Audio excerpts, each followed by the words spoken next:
Bienvenidos a un nuevo video. Te saluda con mucho gusto el profesor Geomani. Hola alumnos y alumnas, ¿qué tal? Y hoy vamos a aprender a cómo adaptar un cuento como obra de teatro. Para que podamos adaptar un cuento como obra de teatro, es muy importante que recordemos y utilicemos los conocimientos que ya tenemos. Es decir, que identifiquemos las características de una obra de teatro y de un cuento. Un cuento deriva de la palabra latina computus. Cuenta es una narración breve creada por uno o varios autores. Puede ser basada en hechos reales o ficticios. El cuento se compone de 3 partes. Introducción, la parte inicial de la historia. Nudo, es la parte donde se presenta el conflicto o el problema de la historia. Y el desenlace es el final de la historia. Mientras que una obra de teatro es un género literario cuyo texto está constituido por diálogos entre personajes con un cierto orden, susceptible a una representación escénica. Esto significa que a partir de un texto se puede representar alguna situación. Una vez que sabemos las diferencias entre una obra de teatro y un cuento, es necesario que leamos este tipo de obras. Es necesario que leas cuentos y adaptaciones de obras de teatro. Por cierto, ¿cuál es tu cuento favorito? Déjamelo aquí abajo en la cajita de los comentarios. Recuerda, alumno y alumna, las diferencias entre leer una obra de teatro y un cuento radican en que en una obra de teatro los personajes narran la historia por medio de diálogos, mientras que en los cuentos el narrador cuenta la historia del cuento de manera descriptiva.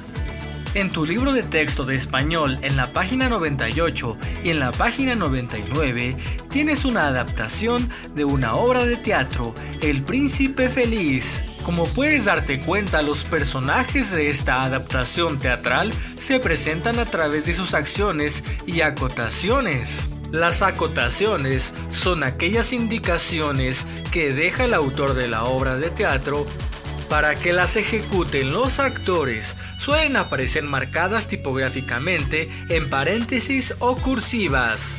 Mientras que en un cuento los personajes se presentan a sí mismos cuando ellos son el narrador, pueden presentarse a través de sus acciones. ¿Y cómo es que se muestra el lugar donde suceden los hechos? En la obra con las acotaciones y en el cuento por medio de las descripciones. ¿De qué manera se indican las acciones y diálogos de los personajes? En la obra de teatro, las intervenciones de los personajes están señaladas con un guión largo, mientras que en un cuento se señalan los diálogos con guiones largos o como parte del texto. Entonces, alumno y alumna, para que puedas escribir tu propia obra de teatro a partir de un cuento, del cuento que más te guste, puedes hacer lo siguiente. Describe los personajes y el escenario donde se va a desarrollar tu obra. Anota entre paréntesis al momento de la acción las acotaciones para los personajes, como lo vimos en los ejemplos pasados. Escribe los diálogos. Recuerda los signos de puntuación que se deben de emplear. No olvides colocar tus acotaciones. Además de eso, recuerda preparar la escenografía en donde vas a presentar tu obra de teatro. En tu pantalla estás observando un ejemplo de adaptación de un cuento a una obra de teatro. En este caso, el cuento es El Principito. Espero este video haya sido de tu agrado. Gracias por tu atención. No olvides darle me gusta y dejar tu suscripción. Cuídate mucho, estudia mucho, querido y querida alumna. ¡Hasta la próxima!